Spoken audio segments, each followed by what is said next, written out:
Okay, ways of dealing with pre-trial publicity. This is where we left off. Let's look at ways that the court deals with pre-trial publicity. One is to compensate for the publicity. Here you have a picture of the jury room with a sign "Jury Deliberating" on it. The second method that the court uses is to prevent publicity. That's actually keeping the information from getting out there in the first place. So we're going to look at how this is actually done. But I remember when I was an incident that illustrates this. When I was a reporter, somebody explained to me that one of the a reporter that used to work at the city, whose name was Bob Schieffer, and he was a big CBS reporter for many years, and also sometimes anchored the nightly news, and he had graduated from the same school I had, and there was a case that was coming out and involved a scandal at the university we were at, and they promised to be very sensational, and so the judge told the reporter, Bob Schieffer, not to report on it. And Bob Schieffer said, "I'm going to report on it anyway." And so the judge ordered the Bob Schieffer to be handcuffed to a squad car so he couldn't get away until they decided they found out what was going on. Was that excessive? Is the judge allowed to do that? Normally, no. But let's take a look at what some of the things that judges can legally do. Now, preventing publicity restricts reporting. The case I just gave is an extreme case of somebody who was prevented from reporting, but any kind of preventing publicity restricts reporting. As I said earlier, in Canada, there's quite a bit of publicity, and I've learned now if there's a case in Canada, as soon as the trial starts, and sometimes even before that, you stop hearing about the case. You just can't really get information, and I think that if I just heard that that was happening, I think I would have thought Canada, that was okay. When I've actually followed it, there are some cases that the public really needs to know about, and that totally censors it.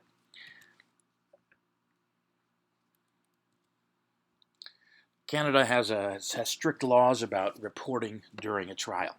An example of this was this morning. I saw an article that this past weekend there was a shooting in Canada, and it was the worst in Nova Scotia's history.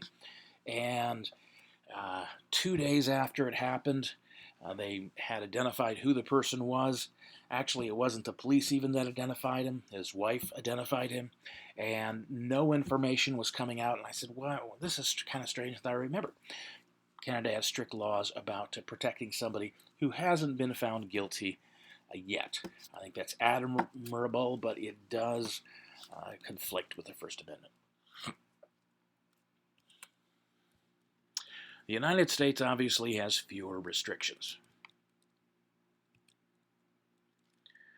Now here's a sign, one of those signs that became popular a couple of years ago.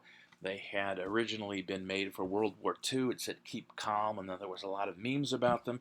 This kind of a meme, it's not quite a meme, but it says, "Keep calm, it's just a change of venue." We're going to talk about a change of venue. By the way, a venue just means location, and so it's from a French word. So there's 5 methods of compensation. We talked about compensating for publicity. There's 5 methods of compensation that a judge can use. The first is the trial is moved to a new location. I was asked to be in come forth for jury duty, and I did a couple years ago, and I didn't make it all the way through, but it was a trial that had been moved, I believe, from Colorado because of all the publicity that had been involved with it. So this is called a change of venue, and venue just means, sometimes you hear about singers who will say, "Oh, this is a great venue to sing, and it's a great vibe." That would be a venue too. A second way to compensate is that the jury is imported from another location. The jury may be moved maybe it's an hour and a half to another location, and this is really inconvenient for the jury, and so they don't actually do this that much. In a couple of the cases where I've had jury, I've been called up for jury duty. You kind of cross your fingers and you hope this actually doesn't happen. Another thing that can happen is that the trial can be delayed. This is called a continuance, and so there are different reasons for calling a continuance. It just means stretching the trial out longer. But the trial can be delayed. Sometimes a lawyer will say, if this is too hot, this is too sensational right now, the media are having a field day, there's a media circus, let's wait until this quiets down a little bit. And that is one of the things that a judge can order to try to get a fair trial in the light of a lot of media. Number 4, jurors are questioned. And you might, I don't know if you're probably familiar with Dr. Phil. And he originally, his PhD had to do with law. He actually isn't a psychologist, but he used to question jurors, and he would talk to them and try to find out if people were favorable to other people. And when Oprah was in Texas being under trial because she had said meat isn't a good thing to eat, and so the cattle producers sued her, she met this guy, Dr. Phil, and she liked him so much she started having him on a show. So that was his whole job, was working and questioning jurors. I also have a friend here in Peoria, and that's one of his jobs, is to question jurors. And a good movie, The Runaway Jury, is a whole movie about trying to get certain jurors in through the jury system. So jurors are questioned. This is called voir dire. And if you've had French, I took 4 years of French in high school, and I cannot speak a word, although I can read it. But this is voir dire. You'll recognize this if you have had French. It means, in French, to see, to say. And so you're just finding out, trying to see what the jury has to say. So you might say, I went to a jury one time as a reporter, and a man had shot, now this is a sensational case, a man had shot his wife's lover in the head with a gun and was hunting him. And I remember hearing it on the radio, the police radios. So I drove my car over there, and I saw the guy handcuffed and put into a car. And so I went to the trial, and one of the questions in voir dire they said to the jury, and it was in a rural area, they said, how many people here own at least one gun? And I think everybody raised their hand. How many people own more than 5 guns? A lot of people raised their hand.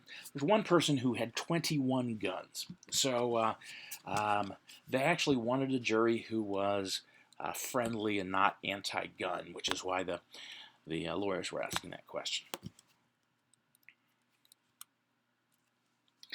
Admonition to a jury, number 5. A judge can also say, admonish the jury not to pay attention to what has happened. If something comes up or somebody shouts, there's a disruption, the judge may say, we're all adults here. You cannot pay attention to this. You cannot use this as part of your deliberations. Does a jury always do that? Not necessarily. But that is one of the things that a judge can use. So the judge gives a pep talk to the jury. Here we have, it says, sequestered jury, ordered for trial. Sequestered means that not only are you going to the trial, but you can't go home at night. You're basically locked into a hotel room. Maybe you have a roommate, and you're not allowed to see people until usually they disconnect the television as well, and take away other kinds of media. Usually you're not allowed to see anybody until the trial's over. So another tool is isolating the jury, keeping them away from any media during the trial. This is called sequestration.